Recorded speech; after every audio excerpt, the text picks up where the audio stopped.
Rajesh Mahasena alias Rajesh సరిపెల్ల తన వాక్చాతుర్యంతో తన రాజకీయ విశ్లేషణతో రెండు తెలుగు రాష్ట్రాల పరిధులను తన వైపు ఆకర్షించిన నేత. తన పేరు చెబితే తెలియని తెలుగువారు ఉండరు అనేది అక్షర సత్యం. సినిమాల విశ్లేషణ, ప్రత్యర్థి రాజకీయ పార్టీలను ఎండగట్టడంలో తనదైన శైలిలో దూసుకుపోతున్న రాజేష్ మహాసేన జీవితంలోని కొన్ని అరుదైన ఘట్టాలను ఈ వీడియో ద్వారా తెలుసుకుందాం. కాకినాడ జిల్లా ప్రత్తుపాడు మండలం ఉత్తరకంచి అనే ఊరిలో సాధు సుందర్ సింగ్ మరియు స్వరాజ్య దంపతుల మొదటి కుమారుడు రాజేష్ సరిపెల్ల. ఇతనికి ఒక చెల్లి మరియు తమ్ముడు ఉన్నాడు. రాజేష్ చిన్నతనం నుంచి చాలా భయస్థుడు, ప్రతిదానికి భయపడే స్వభావం కలిగినవాడు. తన చదువు కూడా అంతంత మాత్రమే సాగేది. అయితే ఇది గమనించిన అతని తల్లిదండ్రులు అతనిని తన అమ్మమ్మ గారి దగ్గరే ఉంచి చదివించాలని నిర్ణయించుకున్నారు. స్వతహాగా టీచర్ అయిన తన అమ్మమ్మ రాజేష్ బాధ్యతని స్వీకరించింది. అయితే సామర్లకోటకు వెళ్లిన రాజేష్ తన అమ్మమ్మ చేసిన గారాబం వల్ల పూర్తిగా పాడైపోయాడు. తన తల్లిగారి చెల్లి కుమారుడు సామర్లకోటలోనే ఉండేవారు. వారితో కలిసి తిరుగుతూ మద్యానికి అలవాటు పడ్డాడు రాజేష్ మహాసేన. స్వతహాగా భయస్థుడైన రాజేష్ మద్యం తీసుకున్న వెంటనే ధైర్యవంతుడిగా మారిపోయేవాడు. కొట్లాటలకు, దుమ్మిలకు తరచూ వెళ్తూ తల్లిదండ్రులకి, అమ్మమ్మకి తలనొప్పిగా మారిపోయాడు. అప్పటి సామర్లకోట కౌన్సిలర్ దగ్గర రౌడీలాగా కూడా చేరిపోయాడు. రాజకీయ నాయకులు ఇచ్చే మద్యం తీసుకొని ఆ రాజకీయ నాయుడి ప్రత్యర్థులపై మాటు వేసి దాడి చేయడం రాజేష్ ప్రత్యేకత.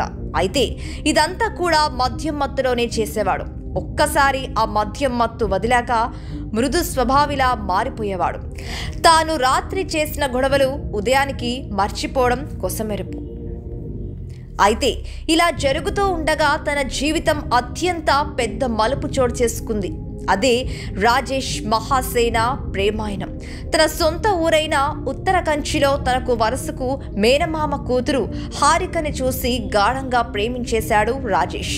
అయితే రాజేష్ వ్యక్తిత్వం పూర్తిగా తెలిసిన తన మామ, అత్తగారులకు రాజేష్ అస్సలు నచ్చేవాడు కాదు.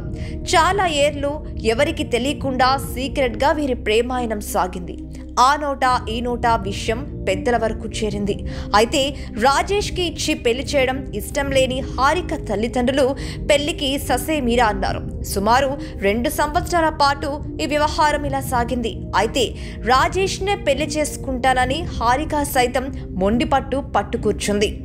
ఈ క్రమంలోనే రాజేష్, హారిక ఒక నిర్ణయానికి వచ్చారు.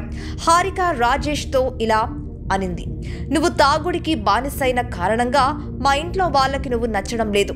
నన్ను పెళ్లి చేసుకోవాలంటే తాగడం, గొడవలకు వెళ్ళడం మానేయాలి అని షరత్తు పెట్టింది. ఈ షరతుకి షాక్ అయిన రాజేష్ ఇక చేసేదేమీ లేక తన ప్రేమ కోసం తన వ్యసనాలను వదిలేస్తా అని హారికకు మాట ఇచ్చేశాడు. అలా పెద్దలతో పోరాటం చేసి తమ ప్రేమను పెళ్లి వరకు తీసుకువెళ్లారు రాజేష్, హారిక. మాట ఇచ్చిన విధంగానే తాగడం, గొడవలకు వెళ్లడం మానేశాడు. తనకు తెలిసిన వారు ఇచ్చిన ఆలోచనతో శ్రీరామ్ ఫైనాన్స్లో బైక్ సీజర్గా చేరాడు. జీవితం సాఫీగా గడిచిపోతుంది. 2 కూతుర్లు కూడా పుట్టేశారు. అలా సాఫీగా జీవితం గడుపుతున్న రాజేష్కి ఒక ఆలోచన వచ్చింది. ఇలా ఒకరి కింద ఎన్ని రోజులు పనిచేస్తామో, మనమే ఎందుకని ఒక కంపెనీ పెట్టి నలుగురికి ఉపాధి ఇవ్వకూడదు అని ఆలోచన వచ్చిన వెంటనే పని మొదలుపెట్టాడు రాజేష్. ఊర్లో ఉన్న తన పొలం తాకట్టు పెట్టి మరీ ట్రెండ్ సెట్టర్ గార్మెంట్స్ అనే సంస్థను మొదలుపెట్టాడు. అయితే ఇక్కడే మరో పెద్ద ట్విస్ట్. గార్మెంట్స్ ఫీల్డ్లో అనుభవం లేని కారణంగా తను పెట్టిన పెట్టుబడి అంతా నష్టపోయాడు రాజేష్. అప్పటి వరకు ఆనందంగా ఉన్న తన కుటుంబం కళ్ళల్లో కన్నీళ్లు చూశాడు రాజేష్. ఇది చూసి తట్టుకోలేక తన కుటుంబాన్ని కాపాడుకోవాలి అని నిర్ణయించుకొని తన ఉన్న వ్యాపారాన్ని అభివృద్ధి చేసుకోవడానికి బ్యాంక్ లోన్ కోసం వెళ్ళాడు. అక్కడ తనకి చుక్కెదురైంది. తెలిసిన వారి దగ్గర చేబదులు పెరిగిపోసాగాయి. చుట్టాల చీదరింపులు, నా అనుకున్న వాళ్ళ వెన్నుపోట్లు అన్నీ చూడసాగాడు రాజేష్. ఇక ఇలా కాదు అనుకొని అసలు తప్పు ఎక్కడ జరిగిందో పరిశీలించసాగాడు. ఆ పరిశోధనతో తన కులం వల్లే తన గార్మెంట్స్ కంపెనీకి ఆర్డర్లు రావడం లేదని గ్రహించాడు. తనకు బ్యాంక్ లోన్ సైతం తన కులం కారణంగానే ఇవ్వలేదు అని తెలుసుకున్నాడు. ఇది తెలుసుకొని ఎంతో మానసిక వేదనకు గురయ్యాడు రాజేష్. ఒకవైపు పెరుగుతున్న అప్పులు, వాటి వడ్డీలు, కుటుంబంలో నెలకొన్న అశాంతి, ఇవన్నీ చూసి తట్టుకోలేకపోయిన రాజేష్ ఒక నిర్ణయానికి వచ్చాడు. అదే ఆత్మహత్య. ఆత్మహత్య చేసుకోవడానికి అన్ని ఏర్పాట్లు చేసుకున్నాడు.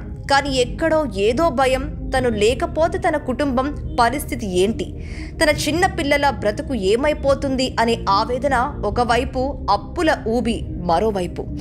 ఎటు దిక్కుతోచని స్థితిలో తన ఎంతగానో నమ్మే దేవుడికి ప్రార్థన చేశాడు. ఆ ప్రార్థన ముగించిన రాజేష్ ఒక ఆలోచనకి వచ్చాడు. తనలాగా కులం కారణంగా బాధింపబడ్డ వారిని ఒక తాటిపైకి తీసుకువచ్చి వారందరినీ కలుపుకొని ఒక సంస్థ పెట్టి ఆ సంస్థ ద్వారా ఇంకా బాధితుల్ని కాపాడాలి అని నిర్ణయించుకున్నాడు. తన ఆలోచనని ఆచరణలో పెట్టాడు. సోషల్ మీడియా, ఫేస్బుక్లో ఐడి తయారు చేసుకొని అక్కడ మాట్లాడడం మొదలుపెట్టాడు. ఊహించని రీతిలో వేల సంఖ్యలో జనాలు అతనిని అనుసరించడం మొదలుపెట్టేశారు. రాజేష్ మహాసేన రాజకీయ ప్రవేశం గురించి 2వ ఎపిసోడ్లో తెలుసుకుందాం.